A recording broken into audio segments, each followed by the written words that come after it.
வணக்கம் நேர்களே, இது ஷர்மிளா டாக்கீஸ். நான் உங்கள் டாக்டர் ஷர்மிளா. 2016ஆம் ஆண்டு கொல்கத்தாவில் இருக்கக்கூடிய விவேகானந்தர் ரோடு பிரிட்ஜ் கொலாப்ஸ் ஆச்சு.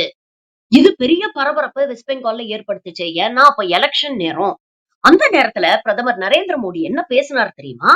இது ஆக்ட் ஆஃப் காட் இல்ல, இது act of fraud. Mamata Banerjee என்கிற ஃப்ராட் தான் இதுக்கு ரெஸ்பான்சிபிள். பாருங்க, கரெக்டா எலெக்ஷன் நேரத்துல பாலம் இடிஞ்சு விழுந்திருக்கு. இது கடவுளே மக்களுக்கு ஒரு வார்னிங் குடுக்கறதா நீங்க எடுத்துக்கணும். இந்த அரசாங்கம், இந்த ஃப்ராடு அரசாங்கத்தை நீங்க வீழ்த்தணும் அப்படின்னு கடவுளே உங்களுக்கு வார்னிங் குடுக்கறாரு அப்படின்னு பிரதமர் நரேந்திர மோடி பேசினார். 2016ஆம் ஆண்டு பாஜக ஆட்சிக்கு வரும்பொழுது இவர்கள் தொடர்ந்து வைத்த வாதம் என்ன அப்படின்னு பாத்தீங்கன்னா, நாங்க வந்தா இன்ஃப்ராஸ்ட்ரக்சர் கொண்டு வருவோம், டெவலப்மெண்ட் கொண்டு வருவோம், விகாஸ் கொண்டு வருவோம், கரப்ஷனை முற்றிலும் ஒழிப்போம். பிரதமர் மோடி மேடை மேடையா பேசின ஒரே வார்த்தை என்னன்னா, நான் காவுங்கா நான் கானே தூங்கா. நானும் சாப்பிட மாட்டேன், அடுத்தவனையும் சாப்பிட விட மாட்டேன். சப் சங்காசி, பாலும் தேனும் பொங்கி ஓடக்கூடிய ஒரு இந்தியாவை நாம் உருவாக்குவோம் அப்படின்னு குஜராத் மாடலை முன்னிறுத்தி, குஜராத் மாடலை இந்தியாவுக்கான மாடலா மாத்துவோம் அப்படின்னு சொல்லிதான் சிஎம்மா இருந்த நரேந்திர மோடி பிஎம்மா ப்ரமோஷன் வாங்கினாரு. ஆனா அதுக்கப்புறம் குஜராத் மாடலை இந்தியாவுக்கான மாடலா மாத்திட்டீங்களா அப்படின்னு கேட்டீங்கன்னா, விகாஸ் வந்ததோ இல்லையோ, ஆனா வேற ரூட்ல குஜராத் மாடல் இந்தியாவுக்கான மாடலா இன்னைக்கு மாறிக்கிட்டு வருது. தொடர்ந்து எல்லா இடத்துலயும் பாலங்களும் ரோடும் இடிஞ்சு விழறத பத்தி தான் நான் இன்னைக்கு பேசிட்டு இருக்கேன். மோடி சொன்ன மாதிரி கடவுளுக்கே கோபம் வந்துருச்சுன்னு நினைக்கிறேன். இந்த ஆக்ட் ஆஃப் ஃப்ராட எக்ஸ்போஸ் பண்ணணும் அப்படிங்கிறதுக்காக அந்த காடு பல இடங்கள்ல இப்படி போன்ற சம்பவங்களை நிகழ்த்திட்டு இருக்கிறாரு. மோடி சொன்ன மாதிரி இது ஆக்ட் ஆஃப் காட் இல்ல, இது ஆக்ட் ஆஃப் ஃப்ராடுனா இந்த ஃப்ராடுக்கு யார் ரெஸ்பான்சிபிள் அப்படிங்கிற கேள்வியை நாம கேட்கணும் இல்லையா? ஏன்னா இந்த மாதிரி கேள்விகளை நியாயமா CAG, court, media, opposition parties இவங்க தான் கேட்கணும். ஆனா இவங்க எல்லாரும் இதுல கூட்டா இருக்கிறதுனால இவங்க யாருமே கேட்க மாட்டாங்க. ஏன்னா பொதுமக்களுடைய உயிரை பத்தி இவங்களுக்கு கவலை கிடையாது. அதனால இன்னைக்கு குஜராத் மாடல நாம இந்த காணொலியில எக்ஸ்போஸ் பண்ண போறோம். கேள்விகள் கேட்க போறோம். இதுல யாரு இன்வால்வ்டு? இதற்கு யாரு ரெஸ்பான்சிபிள்? கடந்த ஒரு வாரத்துல மட்டும் பாத்தீங்கன்னா இந்தியாவுல பல்வேறு இடங்கள்ல இது போன்ற சம்பவங்கள். ஹிமாச்சல் பிரதேஷ்ல ஒரு மழைக்கு கூட தாக்கு பிடிக்க முடியாம கிட்டத்தட்ட 85 பேர் இறந்து போயிருக்கிறாங்க. Delhi NCR model city, millennium சிட்டின்னு சொல்லக்கூடிய டெல்லி என்சிஆர்ல பாத்தீங்கன்னா 2 மணி நேரம் மழைக்கே இன்னைக்கு அது தத்தளிச்சுக்கிட்டு இருக்கு. அதே மாதிரி மகாராஷ்டிரால 4th ஜூலை அன்னைக்கு ஒரு எக்ஸ்பிரஸ் வேயை இனாகிரேட் பண்றாங்க. ஆனா ஒரே மழைக்கு 5ஆம் தேதி பாத்தீங்கன்னா ஃபுல்லா குண்டும் குழியுமா மாறிடுச்சு. திரும்ப 5ஆம் தேதி அதை மூடிட்டு அதை ரெனோவேட் பண்றாங்க. எப்படி?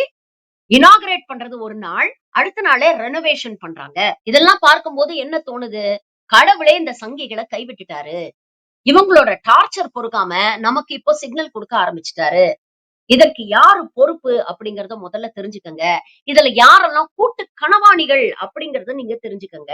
இத பத்தி முக்கியமா நீங்க தான் கேள்வி கேட்கணும். வாய மூடிக்கிட்டு இத வேடிக்கை பார்க்காதீங்க அப்படிங்கறத நமக்கு சொல்லாம சொல்றாரு. முந்தா நேத்து பாத்தீங்கன்னா குஜராத்ல இருக்கக்கூடிய வதோதரால கம்பீரா பிரிட்ஜ் 2ஆ பொளந்து அப்படியே ஜலசமாதி ஆயிருக்கு.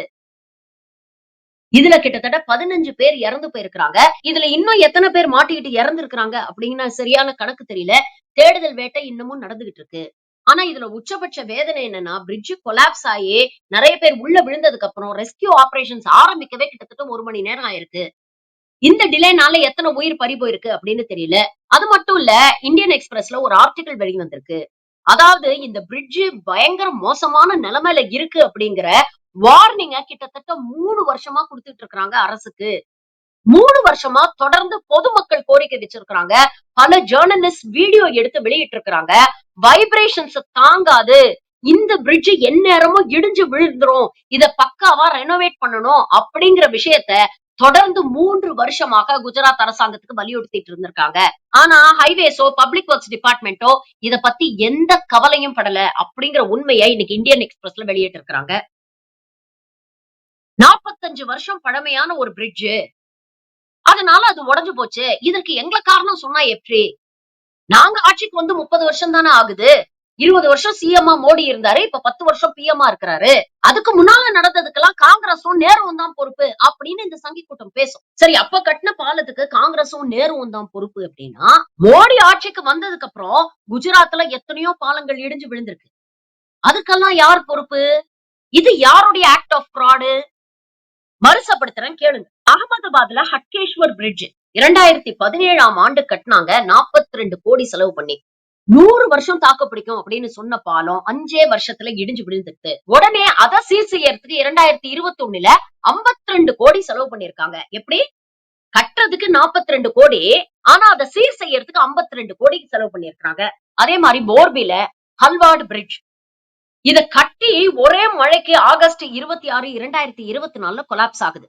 கட்டி முடிச்சு ஒரு மழைக்கு கூட தாங்கல. மூன்றாவது சூரத்ல மெட்ரோ பிளைஓவர், இந்த மெட்ரோ பிளைஓவரை கட்டும் பொழுதே ஏகப்பட்ட கிராக்ஸ் இருக்கு, இத சரியா கட்டல அப்படிங்கிற விமர்சனங்கள் எழுந்தது. ஆனா அதை பத்தி குஜராத் அரசாங்கம் கண்டுக்கவும் இல்லை, எந்த நடவடிக்கையும் எடுக்கல. அதுக்கப்புறம் அங்க மெட்ரோ ரயில் கன்ஸ்ட்ரக்ஷன் நடக்கும் பொழுது அந்த கன்ஸ்ட்ரக்ஷனுடைய வைப்ரேஷன்ஸ் தாங்காம இந்த பிளைஓவர் இடிஞ்சு விழுந்திருக்கு. நாலாவது அம்பேத்கர் பிரிட்ஜ் மெஹசானால, இந்த பிரிட்ஜ 2014ஆம் ஆண்டு மோடி பிரதமர் ஆனதுக்கு அப்புறம் கட்டியிருக்கிறாங்க. கட்டும் பொழுதே இதுல ஏகப்பட்ட குறைபாடுகள் இருக்கு அப்படிங்கறத தொடர்ந்து பொதுமக்களும் அங்கே இருக்கக்கூடிய ஜேர்னலிஸ்டும் சுட்டி காட்டி இருக்கிறாங்க. ஆனா இதை சரி செய்ய அரசாங்கம் எந்த முயற்சியும் எடுக்கல, அதுவும் இடிஞ்சு விழுந்திருக்கு. 2022ல மோர்பி தொங்கு பாலம் இடிஞ்சு விழுந்து கிட்டத்தட்ட 141 பேர் இறந்து போனாங்க. அதுல 50க்கும் மேற்பட்ட குழந்தைகள். 4 நாளைக்கு முன்னாலதான் இந்த பாலத்தை நாங்க ரெனோவேட் பண்ணிருக்கிறோம், ரீபில்ட் பண்ணிருக்கிறோம் அப்படின்னு சொல்லி இந்த அரசாங்கம் திறந்து வைத்தது. திறந்து வச்ச 4வது நாள் இடிஞ்சு விழுந்து அந்த பாலம் 140 பேருக்கு மேல இறந்து போயிருக்காங்க. இந்த மோர்பி தொங்கு பாலம் கொலாப்ஸ் ஒரு பெரிய பரபரப்பை ஏற்படுத்தணும்னு குஜராத்தோட பினான்ஸ் மினிஸ்டர் என்ன பண்ணாருன்னா, நாங்க குஜராத்தோடைய பட்ஜெட்ல 550 கோடி ரூபாய் இந்த மாதிரி பிரிட்ஜ் எல்லாம் பராமரிக்கிறதுக்காக நாங்க ஒதுக்குறோம் அப்படின்னு சொன்னாங்க. ஆனா இந்த 550 கோடி எங்க போச்சு அப்படின்னு யாருக்கும் தெரியல. ஏன்னா அதற்கப்புறமும் தொடர்ந்து இந்த மாதிரி பிரிட்ஜஸ் இடிஞ்சு விழுந்துகிட்டே இருக்கு. இத பத்தி எந்த மீடியாவும் பேசாது. எந்த சிஏஜி ரிப்போர்ட் வந்தாலும் அத பத்தி யாரும் கண்டுக்க மாட்டாங்க. எந்த கோர்ட்டும் இத சுவமோட்டோவா எடுத்து கேள்வி கேட்காது. ஏன் அப்போசிஷனே இத பத்தி மூச்சும் விடாது. ஏன்? ஏன்னா இது ஒட்டு மொத்தமா கரப்ஷன், லூட். இதுல எல்லாருக்கும் பங்கு இருக்கு. அவன் பங்கு வந்தோடனே அவன் மாயம் மூடிக்கிட்டு பேசாம இருந்துடுறான். சரி, குஜராத்ல மட்டும்தான் இது நடக்குதா அப்படின்னு பாத்தீங்கன்னா, பாஜக ஆளக்கூடிய பல மாநிலங்கள்ல இதுதான் கதை. 2018ல கொல்கத்தால ஒரு பிரிட்ஜ் இடிஞ்சு விடுது. 2019ல மும்பைல சிஎஸ்டி ஓவர் பிரிட்ஜ் இடிஞ்சு விடுது. பீகார்ல 2023ல அராரியா பிரிட்ஜ் இடிஞ்சு விடுது. கேரளால NH66 சமீபத்துல பாத்தீங்கன்னா சோசியல் மீடியால இதுதான் ரொம்ப வைரலா போயிட்டு இருந்தது.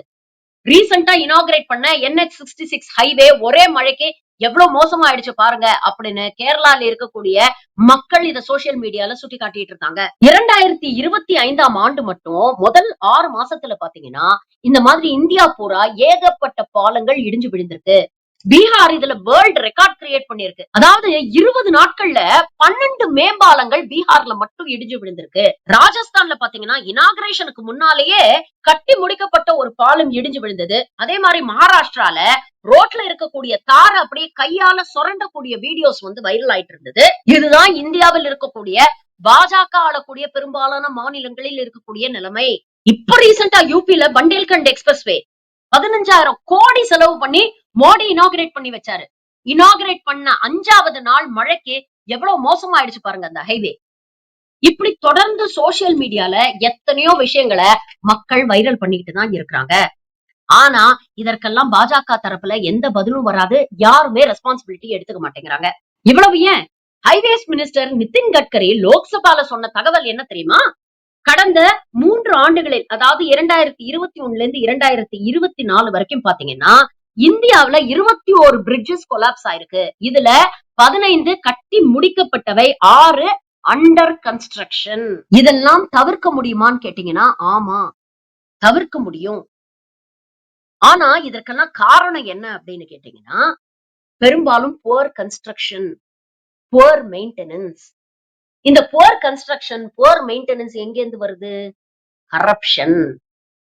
கரப்ஷனை ஒழிப்போம், நானும் சாப்பிட மாட்டேன், யாரையும் சாப்பிட விட மாட்டேன் அப்படின்னு ஜீரோ டாலரன்ஸ் டு கரப்ஷன் அப்படின்னு பேசக்கூடிய மோடி அரசாங்கத்துடைய வருமானமே இந்த கன்ஸ்ட்ரக்ஷன் இண்டஸ்ட்ரியில இருந்து, இந்த இன்ஃப்ராஸ்ட்ரக்சர் இண்டஸ்ட்ரியில இருந்து கரப்ஷன் மூலமா தான் வருது. இதனால லாபம் யாருக்கு அப்படின்னு கேட்டீங்கன்னா, இந்த ஒர்க்கை எடுத்து செய்யற கான்ட்ராக்டர்ஸ்க்கு. ஏன்னா அவன் வீட்டுல கக்கூஸ்ல கூட தங்கத்துல குழாய போட்டிருக்கிறான், சுவிட்ச் போர்டுல கூட தங்கத்தை போட்டிருக்கிறான். அந்த அளவுக்கு அவனுக்கு வருமானம் வருது.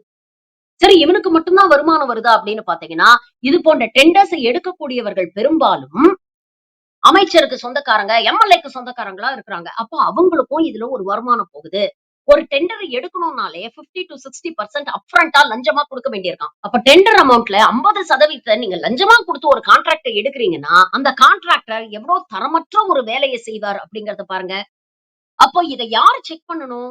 குவாலிட்டி கண்ட்ரோல் இன்ஜினியர்ஸும் அரசு தரப்புல இருந்து தானே இதை செக் பண்ணணும். ஆனா அவங்களும் சைடுல அமௌண்ட்ட வாங்கிக்கிட்டு இதெல்லாம் தரம் பார்க்காம எல்லாத்துக்கும் அப்ரூவல் கொடுத்துட்டு இருக்காங்க. அதனாலதான் கட்டி முடிக்கப்பட்ட பாலங்கள் இடிஞ்சு விழுது, கட்டும் போதே இடிஞ்சு விழுது. இதுல வேடிக்கை என்ன பாருங்க, அவங்களுக்கு கான்ஸ்டன்ட் சோர்ஸ் ஆஃப் இன்கம். ஒரு பக்கம் கட்டுறோம் அப்படின்னுட்டு சொல்றாங்க, இன்னொரு பக்கம் இடிஞ்சு விழுந்தத திரும்ப கட்டுறோம், ரெனோவேட் பண்றோம் அப்படிங்கிற விதத்துல மேலும் நம்ம கிட்ட இருந்து சுரண்டிட்டு இருக்காங்க. இதனால நஷ்டம் யாருக்கு? தொடர்ந்து கஷ்டப்பட்டு உழைச்சு சம்பாதிச்சு வரி கட்டுற நமக்கு தான் நஷ்டம். ஏன்னா நமக்கு பண நஷ்டம் மட்டும் இல்ல, உயிர் நஷ்டமும். 2018ல இருந்து 2020 வரைக்கும் 2 ஆண்டுகள்ல நீங்க பாத்தீங்கன்னா கிட்டத்தட்ட 5000 பேர் இறந்து போயிருக்காங்க ரோட் டிராபிக் ஆக்சிடென்ட்ஸ்ல. இந்த இந்த ஆக்சிடென்ட்ஸ்க்கான முக்கிய காரணம் என்னன்னா, ரோட்ல இருக்கக்கூடிய குழிகள் அப்படின்னு சொல்றாங்க. இதோட ஃபார் ரீச்சிங் கான்சிக்வென்சஸ் என்னங்கறது யோசிச்சு பாருங்க. இவங்க விக்சித் பாரத் அமைப்போம், டெவலப்மெண்ட் கொண்டு வரோம் அப்படின்னு பேசுறாங்கல்ல. வெளிநாடுகள்ல இருந்து இங்க இன்வெஸ்ட் பண்ண வரவங்க என்ன பாப்பாங்க? நாம இவ்வளவு தூரம் இன்வெஸ்ட் பண்றோம், இங்க ஃபேக்டரிஸ் கட்டுறோம், இங்க ப்ரொடக்ஷன் நடத்துறோம்னா அதற்கான கனெக்டிவிட்டி இருக்கா அப்படிங்கறத தான் முக்கியமா பாப்பாங்க. ஏன்னா கனெக்டிவிட்டி இருந்தாதான் ரா மெட்டீரியல்ஸ் கொண்டு வர முடியும். ப்ரொடியூஸ் பண்ண அந்த குட்ஸ வந்து டிரான்ஸ்போர்ட் பண்ண முடியும். அதற்கான ஒரு சீரான கனெக்டிவிட்டி இருந்தாதான் அவங்களால லாபத்தோட செயல்பட முடியும். ஆனா வந்து பாக்குறவனுக்கு இது போன்ற செய்திகள் என்ன உணர்வை ஏற்படுத்தும்? இங்க கனெக்டிவிட்டி இவ்வளவு மோசமா இருக்கு. எந்த நேரத்துல எந்த ரோடு, எந்த பாலம் இடிஞ்சு விழும்னு தெரியாது. இந்த கரப்ஷன்ல அரசாங்கத்துக்கே பங்கு இருக்கு அப்படின்னு தெரிஞ்சா, அவன் எப்படி வந்து இங்க இன்வெஸ்ட் பண்ணுவான்? இந்த கான்ட்ராக்டர் பொலிட்டிக்கல் நெக்ஸஸ் எவ்வளவு மோசமா இருக்குன்னா, வடிவேல் ஒரு படத்துல சொல்லுவாரு. கிணறு எங்கேயா, கிணறு எங்கேயான்னு கேட்பார்ல. அந்த மாதிரி போடப்படாத ரோடுக்கு, கட்டப்படாத பாலத்துக்கெல்லாம் இவங்க பில் ரைஸ் பண்ணி காச களவாடி இருக்கிறாங்க. அப்படிப்பட்ட செய்திகளும் நம்மளால பார்க்க முடியுது. இதுல குஜராத்ல பாருங்க, லஞ்சத்தையே இஎம்ஐயா வாங்குறாங்களாம். ஏன்னா லஞ்சம் கொடுக்கறவங்க பாருங்க ரொம்ப கஷ்டப்பட்டு குடுக்குறாங்க. அவங்களுக்கு இவ்வளவு கஷ்டம் கொடுக்க கூடாது. ஆனா லஞ்சத்தையே நாங்க இஎம்ஐயா வாங்கிக்கிறோம். முதல்ல ஒரு தவணையை கொடுத்துருங்க, அதுக்கப்புறம் 2வது தவணையை கொடுங்க. ஆனா ப்ராஜெக்ட் முடிக்கிறதுக்கு முன்னால 3வது தவணையை செட்டில் பண்ணிடணும் அப்படின்னு லஞ்சத்தையே இஎம்ஐல வாங்குற மாடல் தான் இந்த குஜராத் மாடல். இப்படிப்பட்ட மாடலை தான் இன்னைக்கு இந்தியாவுடைய மாடலா மாத்தி இருக்கு இந்த துப்பு கெட்ட வெக்கம் கெட்ட பாஜக அரசு. ஒரு பக்கம் முகலாயர்களை மோசங்கிறாங்க, ஆங்கிலேயர்களை மோசங்கிறாங்க. ஆனா முகலாயர் காலத்தையும் ஆங்கிலேயர்கள் காலத்தையும் கட்டப்பட்ட ஸ்ட்ரக்சர்ஸ் இன்னமும் ஸ்ட்ராங்கா நின்னுட்டு இருக்கு. அதற்கு காரணம் அவங்க கட்டுமானத்துல ஒரு நேர்மை இருந்தது. அவங்க பணம் பண்ணணும்னு நினைக்கல. காலத்தை தாண்டி இது நமக்கு பேர் வாங்கி கொடுக்கணும் அப்படின்னு நினைச்சாங்க. ஆனா விகாஸ்ங்கிற பேர்ல இந்த காலத்துல இவர்கள் செய்யக்கூடிய கட்டுமானங்கள்ல பணம் மட்டுமே பிரதான நோக்கமாக இருக்கு. ஏன்னா இது ரொம்ப நாள் நீடிக்காது அப்படிங்கறது அவங்களுக்கே தெரியும். அப்படியே நாளைக்கு இடிஞ்சு விழுந்ததுன்னா இந்த பழைய கன்வீனியன்ட்டா தூக்கி எதிர்க்கட்சிகள் மேல போட்டுறலாம். அத பத்தி நாம ஏன் கவலைப்படணும் அப்படிங்கிற அலட்சியம். எங்க இருந்து இந்த அலட்சியம் வருது? ஏன்னா பொதுமக்களாகிய நாம கேள்வி கேட்க மாட்டேங்கிறோம். இப்படிதான் இருக்கும். ட்ரெயின் தினம் ஆக்சிடென்ட் ஆனா என்ன? அட்ஜஸ்ட் பண்ணிட்டு போவோம். பிளைட் தினம் ஆக்சிடென்ட் ஆகி எவ்வளவு பேர் செத்தா என்ன? அட்ஜஸ்ட் பண்ணிட்டு போவோம். போன வாரம் நடந்திருக்கு. அகமதாபாத்ல பிளைட் கிராஷ். 1 மாசம் ஆயிடுச்சு. எவ்வளவு எளிதில மக்கள் மறந்துட்டாங்க பாத்தீங்களா? 275 பேர் செத்து போயிருக்காங்க. அதற்கான காரணம் என்னங்கிறத இன்னைக்கு வரைக்கும் அரசு சொல்லல. இத பத்தி யாராவது கேள்வி கேட்கிறானா? மறந்து கடந்து போயிடுறாங்க. இப்படி ஒவ்வொரு முறையும் இந்த மாதிரி ஏதாவது ஒண்ணு இடிஞ்சு உடைஞ்சு விழும்போது, பல உயிர்கள் பறி போகும்போது, கேள்வி கேட்காம மௌனமா வேடிக்கை பார்க்கிறோம்ல. நாமளும் ஒரு விதத்துல ரெஸ்பான்சிபிள். டிஜிட்டல் இந்தியான்னு பேசுறாங்களே, அந்த டிஜிட்டல் இந்தியா உங்க ஒவ்வொருத்தர் கையிலயும் இருக்கு. தயவு செஞ்சு இனிமேல் அத பயன்படுத்தி கேள்வி கேளுங்க. இந்த மாதிரி ஏதாவது ஒரு விஷயம் இருக்குன்னா, வீடியோ எடுங்க. ஹேஷ்டாக் ட்ரெண்ட் பண்ணுங்க. அரசாங்கத்த கேள்வி கேளுங்க. ஏன்னா இன்னைக்கு இருக்கக்கூடிய காலகட்டத்துல சிஏஜி ஆகட்டும், கோர்ட் ஆகட்டும், மீடியா ஆகட்டும் எல்லாமே அரசாங்கத்துடைய கைக்கூலிகளா வேலை செஞ்சுட்டு இருக்காங்க. எதிர்க்கட்சிகளுக்கு இத கேள்வி கேட்க துப்பில்ல. ஏன்னா அவங்களும் இதுல கூட்டு. அப்போ பாதிப்பு யாருக்கோ அவங்க தான் கேள்வி கேட்கணும். அரசாங்கம் யாருக்கு பயப்படுதோ இல்லையோ, ஒரு அலர்ட் அண்ட் அவேர் சிட்டிசனுக்கு கண்டிப்பா பயப்படும். தைரியமா கேள்வி கேட்கிற மக்கள் இருந்தா அரசாங்கம் பயப்படும். ரெஸ்பான்சிபிளா நடந்துக்கும். நாம கேள்வி கேட்காத வரைக்கும் உசுர மசுரா மதிக்கிற இந்த அரசாங்கம் இது போன்ற விஷயங்கள தொடர்ந்து செஞ்சுக்கிட்டு தான் இருக்கும். எப்ப கேள்வி கேட்க போறீங்க?